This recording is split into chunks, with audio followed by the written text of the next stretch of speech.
Hi everyone, welcome back to my channel. This is week 3 in our Halloween series, and we're doing snacks this week. One of my favorite types of content to watch when I'm just having a horrible week is baking videos. So, I feel like I need to make at least a couple. So I tootled around on Pinterest. I looked at a bunch of different recipes that I thought would be fun, and I found a few that I'm going to share with you guys now. A lot of this video, playing for this video, was looking at what I had in the cabinets of my house and making use of that. The only things I ended up having to go out and physically purchase for this video were the jug of apple juice, which you'll see near the end of the video, and a bag of chocolate chips. That was it. Everything else I had in my house. And you'll see as I go through the recipes that a lot of this is optional. So if you want to make something but you don't have one of the ingredients, you probably still will be able to make it. So, Broke College Kids Unite, use what you have. So if you've been following along in our Halloween series, then you know that I'm doing a surprise video at the end of the month on October 31st. Keep an eye out for that. It will be at my usual time. To give you guys a hint for what the episode is going to be, I've committed to dressing up as a movie character related to the topic every single episode. So this week, this is a film from the early 1930s. I'm one of the lead female roles in it. Let's do a little grayscale real quick so you can see what it actually looked like in the movie.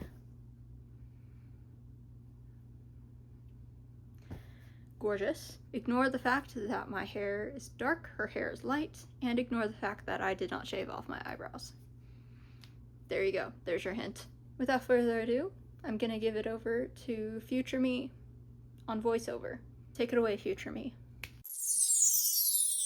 One of my favorite Halloween treats are those popcorn balls that you sometimes get trick-or-treat. So we're going to make those from scratch. You're going to get a bag of microwave popcorn, 8 ounces of mini marshmallows, 3 tablespoons of butter, and if you're fancy like me, you're going to dig in your pantry until you find some Halloween sprinkles that you don't know how you got them. You're going to put your shittiest saucepan on medium heat. You're going to melt the butter, give it a few stirs just to make sure it melts evenly.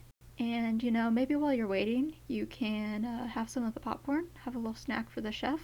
But be careful when you open it, because otherwise this happens. Yes, that's right. I did get popcorn all over my floor, and I still ate some of it. I'm the one who cleans here. I don't care.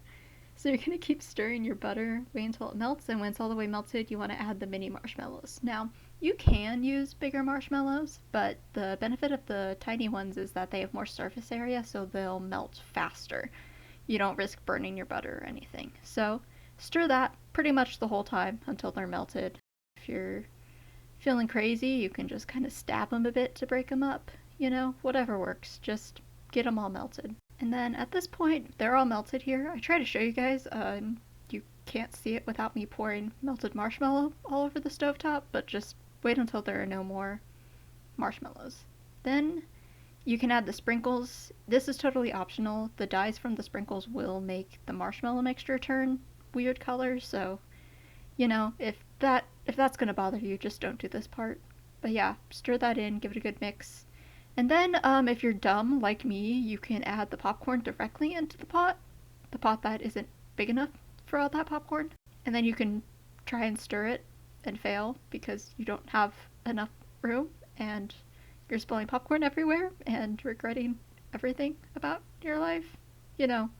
That's a totally optional step about this. If you're smart, then what you're going to do is you're going to get another bowl, like this Halloween popcorn bowl that my family's had forever, and you're going to put everything, all the popcorn, all the melted marshmallows, all of that into the bowl.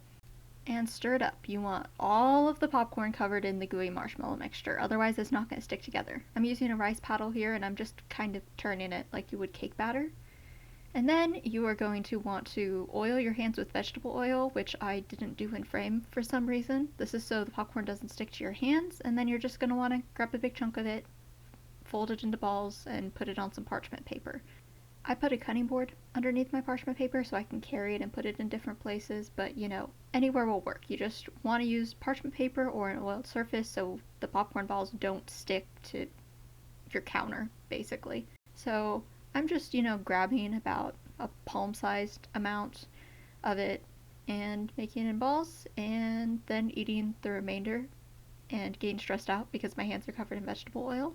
Put them in the corner, let them rest for an hour, and then you can enjoy them. Look at them. Aren't they gorgeous? Give them a sprinkle of sea salt. Maybe they need it. And there you have it. Those are Halloween popcorn balls perfectly from scratch. Delicious. Now we're making some Halloween Frankenstein peanut butter cookies. One thing about me, I love a cookie. Another thing about me, I'm gluten intolerant. This is my current recipe for gluten-free cookies. They're peanut butter flourless cookies from All Recipes. They're delicious. I love them. So first you're going to start off by putting a cup of peanut butter, half a cup of white sugar, and a third cup of brown sugar into your stand mixer. One thing I've learned about this recipe, pick good peanut butter. If it's super natural and it doesn't have all that good fake emulsifiers, then the texture will be horrible because the peanut butter is doing the work of the flour and the butter. You do want super good peanut butter. I use Jif. I love Jif. I'm using the natural one for some reason. That's just what was in my house. I put it in the fridge beforehand. It makes it a little bit easier to scoop. Not much, as you can see, but a tiny, tiny bit. So once you have all your ingredients in your bowl, you can pop it in a stand mixer or, stir it by hand if you don't have a stand mixer or a beater. But yeah, God, this thing is nice. I love this thing. I missed it when I didn't live at home. You're gonna scrape the edges. Notice the egg that I left in the foreground for some reason while I was waiting to add it. Then next you are gonna add a teaspoon of vanilla extract, or the entire rest of the bottle in my case because we were almost out of vanilla extract somehow. You're gonna add a half teaspoon of baking soda, which it took me forever to scoop for some reason. And you're going to add that egg that has been patiently waiting. Look how patient it is. And at this point, you're going to remember that you can crack an egg with one hand, and you didn't do it. You didn't show off. You're a shame to your family, dishonoring them every single day. Then you're going to beat it again, scraping the sides of the bowl. And here's where things get crazy. So, Frankenstein cookies. They are green. They are absolutely loaded. I take my green food coloring, I put it in a little bit of cookie dough because this cookie dough is pretty brown and I wasn't sure if it was going to look good. But enough green food coloring in anything is possible. I mean, look, I had to roll it with my hands instead of mixing it with the fork, but look at that green. That's crazy. Food should not be that color. Then what I did is I added green food coloring very, very slowly. I probably should have been adding more. I definitely overmixed my batter, but I didn't want to make it so green that it was black. We got there eventually. So, just add food coloring, mix it, wait. Food coloring, mix it, wait. All until it's the color you want. And I lost track of how much food coloring I added. I could not tell you. I did little squirts at a time, and I probably did that like 20 times. So here we go. Here's the final color I went with, which I'm not going to hold in a super great place, and it also looks really gray on camera, but they are a very dark green. So then you're going to add some chocolate chips, and then I remembered I had some pistachios in my pantry, and you know what's green and goes good with chocolate? Pistachios. So I added about a fourth cup of those, chopped approximately. You're going to stir it up, and then you're going to start shaping your cookies. Look at that batter. Isn't that crazy? It's insane. They look crazy. So then you're going to make the cookies however big you want them. I was making them maybe 2 spoonfuls big. The batter was so dry, and there was so much junk in it that I made them bigger to be safe, to make sure they stuck together. One of the things I love about this recipe is that it is so greasy that it doesn't really stick to your hands. Your hands get oily. Don't get me wrong, but it's a lot easier to clean oil off your hands than remnants of cookie dough. So just, make them however big you want. I made maybe a dozen, maybe a little bit more, and I made them pretty big. I decided to chill these. I almost never chill my cookies, but I know it's the smart thing to do. I covered them in plastic wrap and threw them in the fridge. I think this was a waste of time. I think that you chill them to prevent the butter from spreading, to get a denser, chewier cookie. These don't have butter in them. There was no reason for me to do that. It just meant that they took longer to bake. So, just pop them in the oven. I think it'll be fine. But whatever, here are chilled cookies on a different cookie sheet. And I'm going to throw them in the oven at 350 degrees. I ended up cooking them because they were chilled for closer to 15 minutes. The recipe calls for only baking them for 8. So that will change things a lot. And there we have it. We have some Frankenstein cookies, which I did not get a good angle of, but they're dark green, They're filled with melty chocolate. They're filled with pistachios. They're freaking delicious. What do you want from me? Make them yourself. The recipe will be in the description. Please, for the love of God, do it. And lastly, let's spruce up some store-bought cider. Go into your pantry, grab whatever spices you have. I got some ground nutmeg, some ground cinnamon, and some ground cloves. I didn't have any whole cloves or whole cinnamon. Supposedly that makes it better. I didn't want to buy any more. I also didn't have any whole lemons, but I had this lemon juice, which I dropped everywhere, so we're using that. If you have whole lemons, go ahead and squeeze them. It does make a difference, but I didn't care. So I made about a quart of this, and I'm coining this as ingredient household apple cider because I just could not be bothered. I could not be bothered to make this super fancy. I added a quart of it to a saucepan, my nice saucepan, not my shitty one that we used for the popcorn balls, because I wasn't worried about getting this one clean. So that's a cup, measuring cup that I used. So 4 cups in the saucepan, almost fills it up, and then I added 2 tablespoons of lemon juice.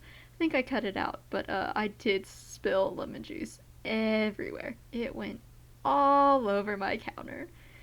All over. So be careful. Be careful. Don't be like me. Then I added a half a teaspoon of the ground nutmeg and a half a teaspoon of cinnamon.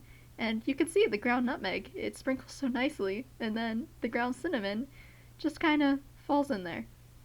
That's because I forgot that my mom buys all natural cinnamon and it doesn't have any of the nice caking agents. I also added a little sprinkle of ground cloves, maybe a fourth of a teaspoon. Give it a little stir with the only ladle I own that isn't that deep, so I don't know if I'll be able to scoop and serve drinks with it. Then I brought it over to my stove.